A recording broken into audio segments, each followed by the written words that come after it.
Hey guys, अस्सलाम वालेकुम। इसमी मोहम्मद आफाक खान। आज इस वीडियो में मैं आपको बिल्कुल मुफ्त में बताऊंगा कि आप अगर अपनी ज़िंदगी में किसी भी मिशन पर काम कर रहे हो तो उसमें 100% यकीनी कामयाबी कैसे हो सकती है, मीडिया की अटेंशन कैसे हासिल की जा सकती है, नौजवानों को अपनी तरफ कैसे राग़िब किया जा सकता है। आपको नौजवान के पास जाना नहीं पड़ेगा, बल्कि नौजवान आपके पास आएंगे। आप मीडिया के पास नहीं जाएंगे, बल्कि मीडिया आपके पास आएगा। ये कैसे हो सकता है? अब चूंकि आप जानते हैं मैं आपके साथ अपनी ज़िंदगी के तजुर्बे शेयर कर रहा हूं। मैंने खुद मीडिया पढ़ा हुआ है, मैंने खुद भी एक मिशन पर काम किया हुआ है, उसमें कामयाबी हासिल की थी। तो सोचा आज आपके साथ ये तजुर्बा शेयर कर दूं, क्या पता आपका कोई अच्छा मिशन कामयाब हो जाए और मुझे भी उसमें जो है वो सवाब मिल जाए। अब बात क्या है, ये सीन शुरू कैसे हुआ, मैंने ये मिशन शुरू कैसे किया। मिशन मेरा ये था कि हमारे घर पर अखबार आया करता था, उम्मत अखबार, जिसके ऊपर जो है वो जिसमें एक हदीस का जो है वो तर्जुमा हुआ करता था, मतलब अल्लाह ताला का नाम होता था, इस तरह कुरानी आयत के तर्जुमे हुआ करते थे। और मुझे ऐसा लगता है कि ये बेहुरमती होती है, किस तरह अखबार आता है, किस तरह फेंका जाता है। समोसा खाने जाओ तो समोसा वाले भी अखबार में दे रहे, रोटी लेने जाओ तो रोटी वाले भी रोटी अखबार में दे रहे, हर जगह पर वहाँ पर बेहुरमती होती थी। लोग क्या करते थे कि कोई चीज़ उठा के देखी कि इसमें कुरानी आयात हैं, तो उसको किसी खम्भे में जाके फंसा दिया, किसी दरख्त में फंसा दिया, किसी गाड़ी के ऊपर रख दिया, किसी दीवार के कोने में घुसा दिया। चलो अच्छा, इतना तो कर रहे थे, लेकिन इससे ये जिम्मेदारी मुकम्मल नहीं हो रही थी, मुझे सुकून नहीं मिल रहा था। तो मैंने सोचा मैं एक काम करता हूँ। मैंने थोड़े से डब्बे लिए और डब्बे लगाना शुरू किए मुख्तलिफ खम्भों पर। उसके ऊपर लिख दिया मुक़द्दस औराक इस डब्बे में डालें, इस नंबर पर रब्ता करें जब डब्बा फुल हो जाए। डब्बे एक दिन में फुल हो गए, लोगों ने रब्ते करना शुरू कर दिए। अब मैं स्टूडेंट था, ना मेरे पास पेट्रोल के इतने पैसे हुआ करते थे, ना मेरे पास कोई जो है इतनी चीज़ें हुआ करती थी कि मैं जाके भाई अपने पैसों पे सब कुछ कर सकूं। तो मुझे लोगों की ज़रूरत थी। अब लोग नहीं आ रहे थे। लोग क्यों आएंगे? यूनिवर्सिटी में मैंने एडमिशन लिया, सारा आपको पता है, मम्मी डैडी हमारी तरह के लोग होते हैं। किसी को कहो कि भाई आओ इस तरह का मिशन है, वो बोलेंगे जाओ यार अपना काम करो। तो मैंने सोचा मैं इस मिशन को एक नाम देता हूं। अब मैं नाम सोच रहा था। याद रखें कि किसी भी मिशन का जितना नाम कैची होगा, जिस तरह लोग यूट्यूब पे थंबनेल्स लगाते हैं झूठे किस्म के, सच्चा काम करें, लेकिन ऐसा काम करें कि लोग आपके नाम की वजह से ही जो उसमें वो दिलचस्पी लेना शुरू कर दें। तो जी मैंने नाम रखा न्यूट्रल पार्टी ऑफ पाकिस्तान। जी हाँ, मैं न्यूट्रल पार्टी ऑफ पाकिस्तान का चेयरमैन भी रह चुका हूं। उसका फेसबुक पेज जो है इत्तेफाक से आज तक मौजूद है। मैंने क्या किया, मैंने न्यूट्रल पार्टी ऑफ पाकिस्तान बनाई एनपीपी के नाम से, बैनर शैनर लगाना शुरू कर दिए। और मैंने बैनर कैसे लगाया, अब मेरा काम था मुक़द्दस औराक का, लेकिन उस वक्त सदर थे ममनून हुसैन। ममनून हुसैन साहब लापता हो गए थे, आपको याद है, बिल्कुल खामोश होते थे। तो मैंने बैनर बनाया, सदर ममनून हुसैन साहब लापता हो गए हैं, लापता लापता लापता, गुमशुदा, पता नहीं क्या। Neutral party of Pakistan press club के सामने जाके मैंने बैनर लगा दिया। ठीक है, अब उससे थोड़ी बहुत लोगों की अटेंशन मिलना शुरू हो गई। उसके बाद मैंने क्या किया कि समा वाले जो थे वो हमारी यूनिवर्सिटी में एक दफ़ा आए थे।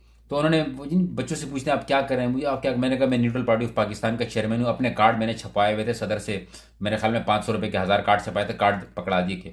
उनको भी इंटरेस्ट लगा न्यूट्रल पार्टी ऑफ पाकिस्तान तो कोई चीज़ है, मतलब कुछ तो है ना, न्यूज़ वालों को तो कंटेंट चाहिए होता है। फिर मैंने क्या किया कि मैंने जब ये बॉक्सेस हर जगह लगाना शुरू कर दिए, सब कुछ करना शुरू कर दिया, बॉक्सेस बहुत ज़्यादा हो गए, भरना शुरू हो गए। अब मैंने क्या किया कि मैं छिपा वाले के पास चला गया, उनसे मैंने रब्ते किया। मैंने कहा भी मेरे पास इतनी ज़्यादा बोरियां पड़ी हुई हैं और आप एक काम करें, आप इन बोरियों को लें और इन बोरियों को जो है आप किसी जगह पर किसी आलिम से पूछ लें कि दफनाना चाहिए या समंदर में फेंकना चाहिए, जो करना चाहिए वो कर लेना। उनसे रब्ता किया, तो उनसे रब्ता करने का फ़ायदा क्यों, अब मेरी पहुंच उतनी नहीं थी। मुझे पता था, मैंने छिपा वालों को बोला ये बहुत बड़ा मसला चल रहा है पूरे पाकिस्तान में, वो था भी, आप किसी मीडिया वाले से रब्ता करें। उन्होंने उन्हीं समा वाले से रब्ता किया, समा वालों ने मेरे से रब्ता किया, मुझे उन्होंने बुलाया, मैं चला गया। मैंने कहा जी हाँ मैं ये काम करता हूँ, और मैं समा में आ गया। आपकी आवाज़। मुकद्दस नामों की वॉल चॉकिंग पर सख्ती से पाबंदी लगाई जाए। नटी जटी का पुल हाँ। है, वहीं से लोग इसको फेंकते हैं यहाँ पर। लोगों के पास अवेयरनेस बिल्कुल नहीं है, और किसी ने रिस्पेक्ट के तौर पे डाले होंगे जो कि यहाँ आ गए। पाक कपड़े अवाम की आवाज़ के नाम से कोई शो था, उसमें मैं आया कि भाई देखें आफाक खान मुक़द्दस औराक के लिए ये सारे काम कर रहे हैं, ये वो ना। उसके बाद नौजवानों का इंटरेस्ट खुद आना शुरू हो गया। लोगों ने खुद मैसेज किया आफाक भाई मैं आपके मिशन में आना चाहता हूँ, मैं आपके मिशन, क्योंकि उन्होंने देखा कि भाई इसको फेम मिल रही है, लोग आ रहे हैं। और कुछ लोग अल्हम्दुलिल्लाह दिल से अच्छे थे कि उनको लगा कि हाँ यार दिल से कोई काम कर रहे हैं, लोग मेरे साथ आना चाह रहे थे। उसके बाद मैंने क्या किया कि मैंने एम जिना रोड पर एक दीवार पर रंग किया, उसके ऊपर लिखा वॉल ऑफ गिफ्ट, और कुछ कीलेट होगी, कपड़े लगाए, और जो प्रोड्यूसर आवाम की आवाज़ वाले थे, मेरी दोस्ती हो चुकी थी उनसे। एक बात याद रखें, अखलाक बहुत बड़ी चीज़ होती है। किसी से दोस्ती मतलब के लिए नहीं रखें, लेकिन अखलाकन अच्छा लोगों के साथ पेश आएँ, ताकि अगर आपको किसी को कोई फ़ोन करे तो कोई आपको मना ना करे, या अगर आप किसी को फ़ोन करें तो लोग आपकी बात को सुने। लेकिन दोस्ती रखने का तरीका ये होता है कि आप भी लोगों के काम आएंगे बग़ैर किसी लालच के।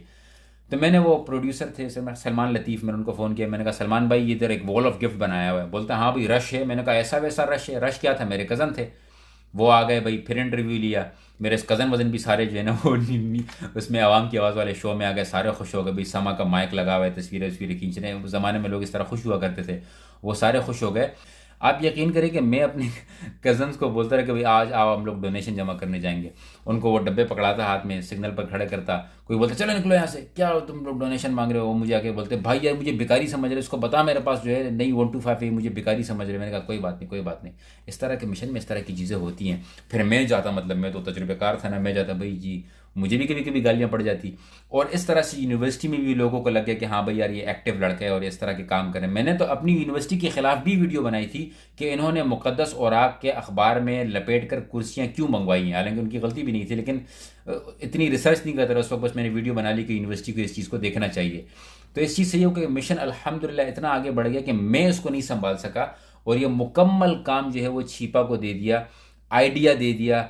लोगों की वो जो सलाम दुआ थी, जो लोग मुझे फ्री में और डब्बे डोनेट करते थे, ये डालडा और ये मीज़ान वाले जो सप्लायर थे, उनको बताया कि आप यहाँ डोनेट करें। और इस तरह अल्हम्दुलिल्लाह काम बहुत ज़्यादा बढ़ गया। हालांकि बहुत सारी मुश्किलात भी आई कि कोई कहता रहा यहाँ पर डब्बा क्यों लगा रहे हो, कोई कहता रहा अगर इस डब्बे में कोई बम फेंक के चला जाएगा तो क्या होगा, ये तमाम चीज़ें। लेकिन इन चीज़ों को इग्नोर किया। मैन पावर जो है, आपके जो कज़न्स हों, आपके जो दोस्त हों, उनके साथ अखलाक के साथ पेश आएँ, उनके लिए काम करें तो वो आपके लिए काम करेंगे। और हमेशा जो है वो काम एक साफ़ नीयत से करें। जब आपकी नीयत साफ़ होगी तो कामयाबी होगी। आखिरी चीज़, कोई भी मिशन हो, कोई भी काम हो, उसको कंटिन्यू रखें। जब आप पॉज करेंगे, जब आप उसमें कोई ब्रेक लेंगे, तो वो आपका जो फ्लो है वो टूट जाएगा। मैंने लैंग्वेज सेंटर शुरू किया, उसमें स्टॉप किया तो टूट गया। कारोबार शुरू किया, उसमें रुका तो ख़राब हो गया। इसी तरीके से मैंने न्यूट्रल पार्टी ऑफ पाकिस्तान बनाई, यूके आ गया तो ऑब्वियसली काम रुक गया और फ्लॉप हो गया। वीडियोस में बनाता आ रहा हूँ, तो इससे अल्हम्दुलिल्लाह कामयाबी मिल रही है। अब ज़बरदस्ती की वीडियोस में नहीं बना सकता, क्योंकि मुफ्ती तकी उस्मानी साहब की ये नसीहत थी कि आप कम काम करो लेकिन इखलास के साथ करो। तो वो मेरे बात यहाँ छप गई है, इस वजह से आपने देखा होगा मेरी वीडियोस आना कम हो गई हैं। और ये मैं वीडियो बनाता हूँ तो कोशिश करता हूँ कि किसी का वक्त ज़ाया न करूँ। तो इस वजह से मैंने सोचा मैं आपको बता दूं कि आप लोगों का भाई न्यूट्रल पार्टी ऑफ पाकिस्तान का चेयरमैन भी रह चुका है। और आप चाहते हो तो फेसबुक पेज ज़रा जाके देख लीजिए, जो कि आजकल मेरे कंट्रोल में नहीं है, क्योंकि मेरा जो पुराना पेज था, पुरानी आईडी थी, सब कुछ वाइप आउट हो चुका है। वरना मैं आपको इतने आइडियाज़ दिखाता, इतनी चीज़ें दिखाता कि मैंने ज़िंदगी में क्या कुछ किया हुआ है, वो सब वाइप आउट हो चुका है, मुकम्मल ख़त्म हो चुका है। मेरे पुराने पेजेस का मैं खुद एडमिन नहीं रहा। मेरा वो पेज जिसमें 500,000 6 लाख लोग हुआ करते थे, सब कुछ चला गया, क्योंकि कुछ वीडियोज़ ऐसी थी जिससे बहुत सारे भाइयों को बहुत ज़्यादा तकलीफ़ हुई थी। खैर, बताने का मकसद ये था कि अपना काम जारी रखें, मिशन साफ नीयत के साथ करें, नाम उसका अच्छा रखें, लोगों के साथ अच्छा अखलाक के साथ पेश आएँ। मीडिया की अटेंशन गेन करने के लिए कोई काम ना करें। आप ऐसा काम करें कि मीडिया खुद आपके पास आ जाए, और जब आ जाए तो उनके साथ रवाबित कायम रखें, उनके भी काम आए, ताकि, क्योंकि कोई भी इंसान अकेला सब कुछ नहीं कर सकता। ये तो हमारी तारीख़ है, ये तो आप इस्लाम की तारीख बढ़ा के देखें, सब कुछ कोई काम अकेला सिर्फ अल्लाह ताला की ज़ात है, इसके अलावा कोई इंसान अकेला काम नहीं कर सकता। हर इंसान को टीम की ज़रूरत होती है, हर इंसान को मुख्तलिफ स्किल्स वाले लोगों की ज़रूरत होती है। लेकिन कहने का मकसद ये है कि जब तक आपके ज़िंदगी में मुश्किलात नहीं आएंगी, मिशन में मुश्किलात नहीं आएंगी, तो जब कामयाबी हो जाएगी और आप किसी को इंटरव्यू देंगे तो आप क्या बोलेंगे, सब कुछ आसानी से हो गया। कुछ इंटरव्यू के लिए भी तो रखना चाहिए ना कि हाँ भाई हमें बड़ी मुश्किलात थी। तो कहने का मकसद ये है कि किसी भी मुश्किलात से नहीं डरें, कंटिन्यू रखें, इंशाल्लाह कामयाबी आपके कदम चूमेगी। ये मेक श्योर कर लें कि आपका मिशन ऐसा है कि आपके मरने के बाद भी उस मिशन से आपको फ़ायदा होगा, ये ना हो कि आपको फिर पछतावा हो। मिशन पर एक दफ़ा अपने गिरेबान में नजर डालें कि आपके मिशन कोई आवाम के फ़ायदे के लिए है, मुसलमानों के फ़ायदे के लिए है, या सिर्फ अपनी लालच के लिए है। अगर आपकी ये दिल की तसल्ली है कि सिर्फ खालिस आपकी लालच आपकी शोहरत के लिए नहीं है, तो मिशन जारी रखें। अगर ज़रा सी भी इसमें आपको ऊंच नीच नज़र आती है, यहीं पर मिशन को फिनिश करें, कोई और काम शुरू कर दें। जज़ाकुमुल्लाहु खैरन। अस्सलामु अलैकुम वरहमतुल्लाह। और अगर आप ये चाहते हैं कि ये सीरीज़ चलती रहे, कमेंट में ज़रूर बताइएगा कि हाँ आफाक भाई वीडियोज़ अपलोड करते रहे, और अगर मैंने आपके कमेंट देखे इससे मुझे ये भी एहसास हो जाएगा कि आपने मुकम्मल वीडियो देखी है। जज़ाकुमुल्लाह खैरन। अस्सलामु अलैकुम वरहमतुल्लाह।